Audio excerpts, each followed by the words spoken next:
Drone టెక్నాలజీతో దోమలు లేకుండా చేస్తాం. హాట్ ప్లాట్లను గుర్తించి సీజనల్ వ్యాధులే రాకుండా చూస్తాం. గతేడాది గద్దెనెక్కిన వెంటనే సీఎం చంద్రబాబు భీషణ ప్రతిజ్ఞ ఇది. మాటలైతే కోటలు దాటాయి, కానీ చేతులు మాత్రం గడప దాటలేకపోతున్నాయి. రాష్ట్రంలో ఎక్కడ చూసినా పారిశుధ్య లోపమే కనిపిస్తోంది. దోమల దండయాత్రతో ప్రజలు రోగాల పాలవుతున్నారు. రాష్ట్రంలో పారిశుధ్య నిర్వహణ రోజురోజుకు దిగజారటంతో వ్యాధులు ముసురుకుంటున్నాయి. పరిశుభ్రత మెరుగుపరచడం కోసమంటూ నిర్వహిస్తున్న స్వచ్ఛాంధ్ర కార్యక్రమంలో సీఎం చంద్రబాబు ఫోటో షూట్లు, ప్రచార ఆర్భాటమే మినహా చిత్తశుద్ధి కరువైంది. గ్రామాలు, పట్టణాలు, నగరాల్లో అస్తవ్యస్తంగా మారిన పారిశుధ్యంతో మలేరియా, చికెన్ గున్యా, విష జ్వరాలు, డయేరియా చుట్టుముడుతున్నాయి. జ్వరాలు, సీజనల్ వ్యాధుల బాధితులు చికిత్సల కోసం ప్రభుత్వ ఆసుపత్రులకు వెళితే భరోసా లభించడం లేదని రోగులు గగ్గోలు పెడుతున్నారు. బెజవాడలో పారిశుధ్య నిర్వహణలో కూటమి ప్రభుత్వం వైఫల్యం చెందడంతో న్యూ రాజరాజేశ్వరిపేటలో ప్రజలపై డయేరియా పంజా విసురుతోంది. డయేరియా కేసులతో బెజవాడ గజగజ వణికిపోతోంది. కొత్త రాజరాజేశ్వరిపేటలో వందలాది మంది ఆసుపత్రులు పాలవుతున్నారు. ఇప్పటి వరకు సుమారు 300 మంది డయేరియాతో బాధపడుతున్నారు. ప్రభుత్వ లెక్కల ప్రకారం 273 కేసులు ఉండగా ప్రస్తుతం 121 మంది చికిత్స పొందుతున్నారు. 152 మంది డిశ్చార్జ్ అయినట్లు ప్రభుత్వ లెక్కలు చెప్తున్నాయి. అయితే ఇళ్లల్లోనూ, ప్రైవేటు ఆసుపత్రుల్లోనూ ఇంకా అనేక మంది బాధితులు ఉన్నట్లు తెలుస్తోంది. పూర్తి స్థాయిలో ప్రభుత్వం లెక్కలు చెప్పడం లేదనే విమర్శలు వెల్లువెత్తుతున్నాయి. ఇక డయేరియా విజృంభణపై ప్రభుత్వం చేతులెత్తేసింది. కారణం ఏంటనేది మాత్రం ఇప్పటికీ చెప్పటం లేదు.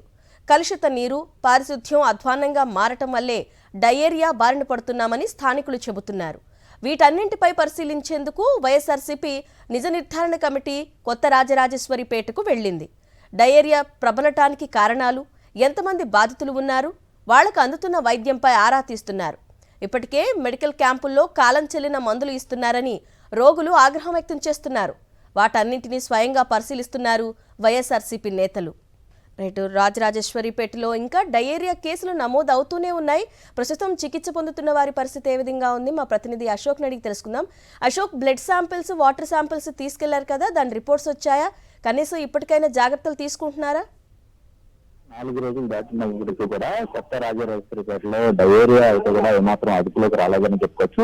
అధికారిక లెక్కల ప్రకారం ఇప్పటి వరకు 273 కేసులు ఉన్నట్టు చెప్తున్నప్పటికీ కూడా అనధికారికంగా దాదాపుగా 1000 మంది వరకు కూడా ఈ ప్రాంతంలో డయేరియా బారిన పడినట్టుగా కూడా తెలుస్తుంది.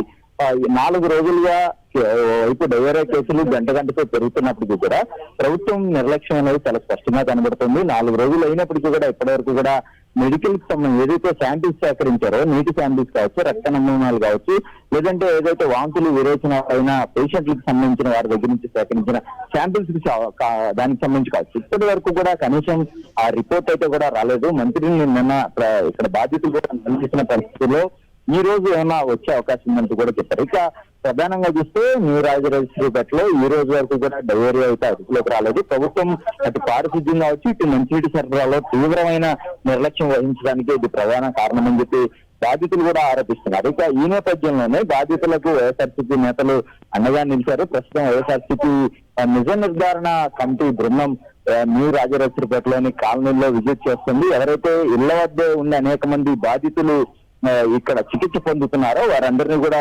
పరామర్శిస్తున్నారు. చాలా మంది తమకు వైద్యం సరిగా అందటం లేదు. మెడికల్ క్యాంప్ కు వెళ్లిన మొదటి రోజు కొంచెం వరకు వాళ్ళకి అంటే కొంతమందికి సెలైన్స్ పెట్టి పంపించేశారు, కొంతమందికి తాత్కాలికంగా మందులు ఇచ్చి పంపించేశారంటూ కూడా వారు చెప్తున్న పరిస్థితి కూడా ఇక్కడ కనబడుతుంది. ప్రధానంగా అనేక మంది బాధితులు ప్రైవేటు ఆసుపత్రులు కావచ్చు, అలాగే ఆర్ఎంపీల యొక్క వైద్యం చేయించుకుంటున్న పరిస్థితి కూడా తాము ఎదుర్కొన్నామని. రైట్.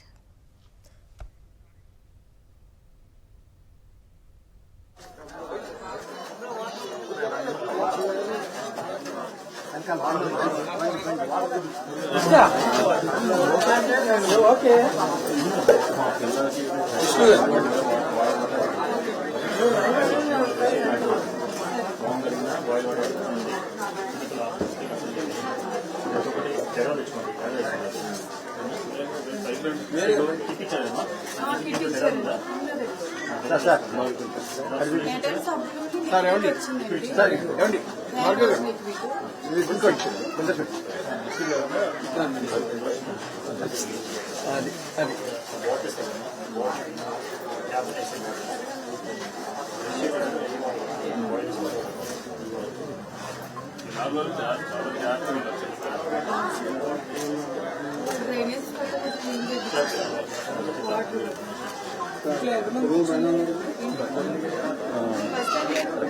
వాటర్ జాగ్రత్తగా ఉంటుంది